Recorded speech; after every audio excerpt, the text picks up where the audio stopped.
Good evening, everybody. It's a pleasure to be here. Before I start, I just want to add a little caveat. Some of you know that professionally, I'm retired, but professionally I was a therapist.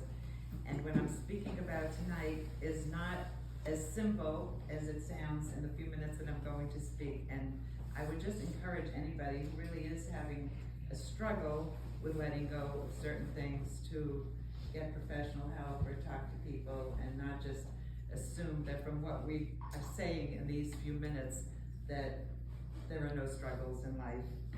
So we've come tonight to celebrate and commemorate the Yahrtzeit of Rachel, Imanu.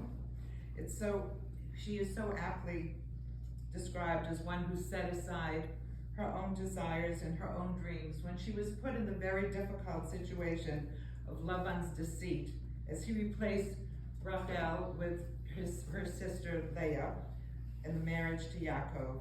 As a general trend, we know that men and women certainly have consistently set aside or let go of what their own needs are as they felt a greater good was necessary. We all do it. Sometimes it's more obvious, and sometimes it's less obvious and visible to others. Sometimes we remember to think about ourselves and what's best for us, the one who's doing the chesed.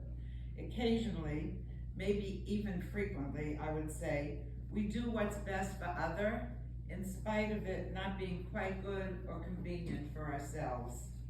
Thank you for giving me the opportunity this evening to speak about my reflections of my own Rachel, my personal Rachel. In fact, her name was actually Rachel Leah, was born in a shtetl in Vashilisha in Lithuania around the year 1870. She married her husband, my Zadie, when she was 16 years old. Over the next 25 years or so, they had about 10 children, 2 little ones who died very young. The oldest surviving one went on to learn in Radin with the Chafetz Chaim. So my Bobby would frequently tell me stories about the Chafetz Chaim, when he came to their city or when she would go to Radin to the Chafetz Chaim, to the yeshiva, to the Chafetz Chaim's yeshiva, where she would sometimes walk the 20 miles from her own little town, or occasionally, I hope more frequently than occasionally, that she would go in a wagon that somebody would take her in a horse and buggy. I don't know if she knew how to drive a horse. And it was very important for my Bubby that she go visit my uncle because she had to bring him many, many important things. I assume that meant food, but cigarettes in those days were also very, very important. Fast forward to 1910, my mother was born. She was next to the youngest child. 1911, my Zadie left for America with one daughter, and after a while, he tries to bring the family to the United States, but the Chafetz Chaim told my uncle Alter is what we called him, not to go at that time because America was considered to be a treifa Medina. My Bubby refused to leave without her oldest son, so the whole family, the rest of the family, stayed back in Europe. 1914, what happens? World War breaks out. Life was horrible for our Bubby and the family. Often they had to hide in the woods. Food was scarce. Their lives were in constant danger.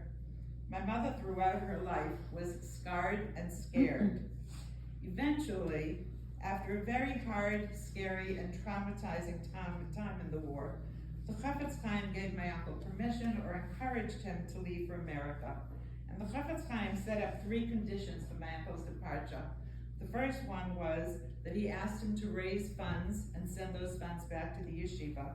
The second was to ask my uncle to be Kovea Itim LaTorah, to set time or to set designated time on a regular basis to learn Torah, which my uncle did morning and night, and in between he kind of earned a little living as a peddler, and to be Marbitz Torah, to spread Torah in the community. And he did all 3, and in fact, my uncle was responsible for bringing Rabbi Yosef Ber Soloveitchik to Boston in 1932 and remained a very close friend and a learning chaver with the Rav for all the years of his life. My Bubby and her 7 kids and a daughter-in-law finally came to America in 1921 when my mother was 11 years old. Rosh Hashanah 1933. After only 12 years of being reunited as a family, my Zadie died 6 weeks before my parents' planned wedding. In a time of family turmoil and uncertainty, and in the era of the Great Depression, when there were so many financial challenges in those 5 years after the 1929 crash, my parents, who certainly had their own dreams and expectations for their future, took my bubby in to live with them the first week of their marriage. And she lived with them for 37 years until she needed 24-hour care when she was about 99 years old, a year or so before her death. Basically, my parents sacrificed for their Rachel Leah. Just as Rachel Imanu let go of her personal dreams, my parents together sacrificed for what they thought was right, though not always easy or convenient. It just so happens, just when I was leaving the house just now, my husband and I were learning a little parsha, and as I was walking out the door, he said, "Barbara, wait." And he just read this comment that Rabbi Soloveitchik wrote, where he says something about hospitality, and it's something like this: when a person is hospitable, he sacrifices his comforts, his nobility, and his happiness of his private time with his wife. And it was just very interesting that this came up just as I was coming here to speak about this tonight. It wasn't always simple for my parents to navigate the extended family who were always in our space. I loved it, but it wasn't always easy, and everybody in our family had opinions about everything in the world. It wasn't always easy for my mother, when we always took up for my bubby when she and my mother had a disagreement. By their letting go of a lot, they gave my sister and me a gift that one could never, ever, ever purchase. They gave us a gift of a bubby who nurtured us physically, emotionally, and spiritually. She nurtured us with deep love daily, with her homemade kugels and the wine that she would make for Pesach, and anything that you could possibly think of that she thought that we liked. It was right out of the oven. When I came home from school on Friday afternoon, there were a little kugelach for me, and I still have the Pyrex dishes that I used a couple of weeks ago, and the big kugel was for Shabbos, but then there was a little kugelach that her little Barbara had to have. She nourished us with a love of family, and a love of Hashem, and a love for our people. She spoke directly to God as she davened 3 times a day, said Tehillim, learned at Center Renner with a parsha every day. She for sure thought that Rachel Imanu was her close relative, and she cried for her as Rachel Imanu cried for all of us. My bubby's dresser, and I still have the dresser upstairs in my house over here, had a drawer filled with pushkas. In my mind's eye, I can still see those pushkas. There was the Blue Jay in that box, and there was the Maimonides school that I went to, pushka, and there was American Mizrahi women, now it's called Ami, and there was Rav Kook's yeshiva, and there were oodles and oodles of other pushkas there.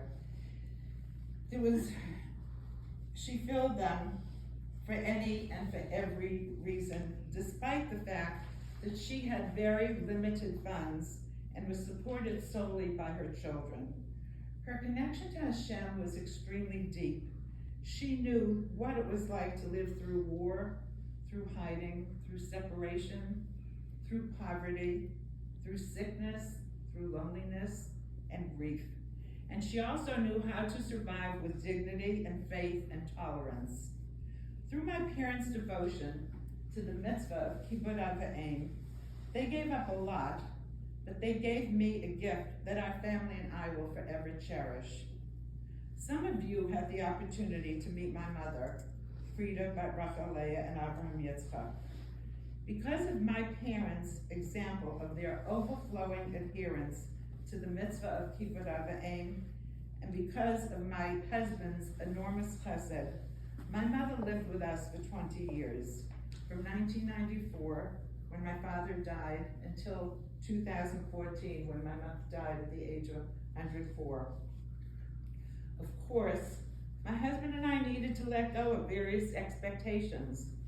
We gave up time for us just to be together as a couple, and we did give up some of our privacy.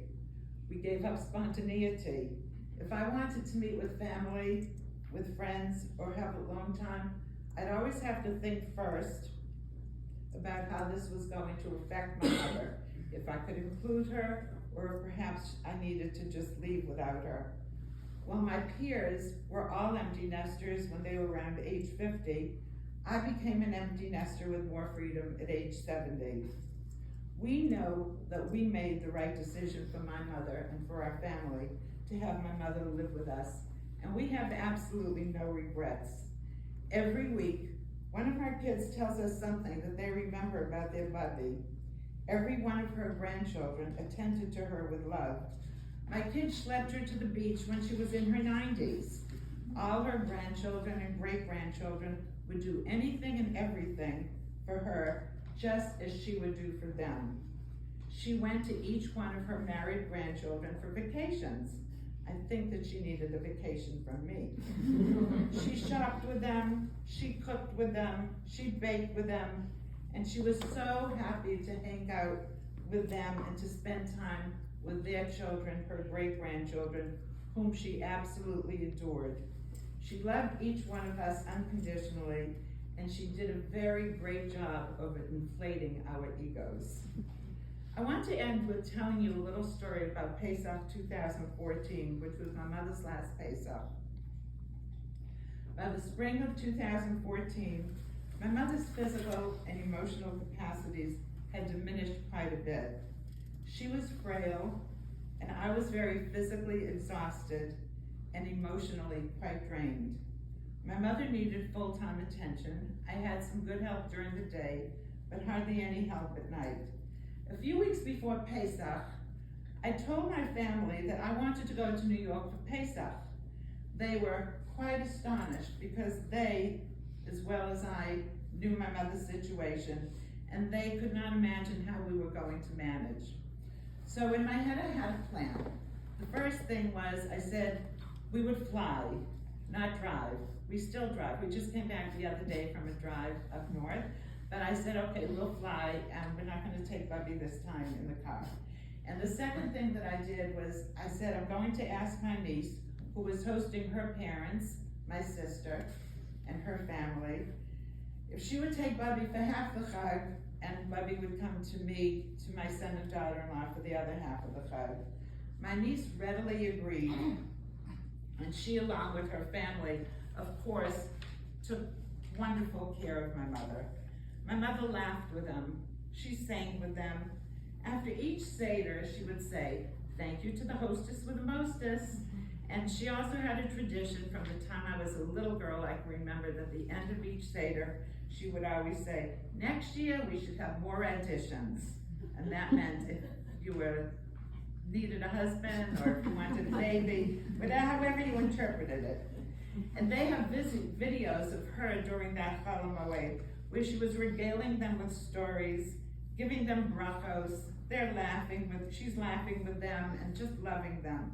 And she also met her first great-great-grandchild that week, who even came a couple of months later to visit us in Memphis. It's now 8 years later, and every so often my niece Malky says to me, Auntie Barbara, thank you so much for letting us have Bubby with us that last Pesach. It was absolutely wonderful. My dear friends, life is indeed filled with forks in the road each and every day. As we commemorate the Yahrtzeit of Rachel Imanu, we hope and pray that in her zuchot and in the zuchot of all our imahot and avot, that we will be blessed with the courage to make the right decisions, especially when there is a challenge of letting go of what we had imagined to be our goal and our destiny. We hope and pray that our bitachon, our common sense, and our habits of making healthy decisions will hopefully lead us all in the right direction.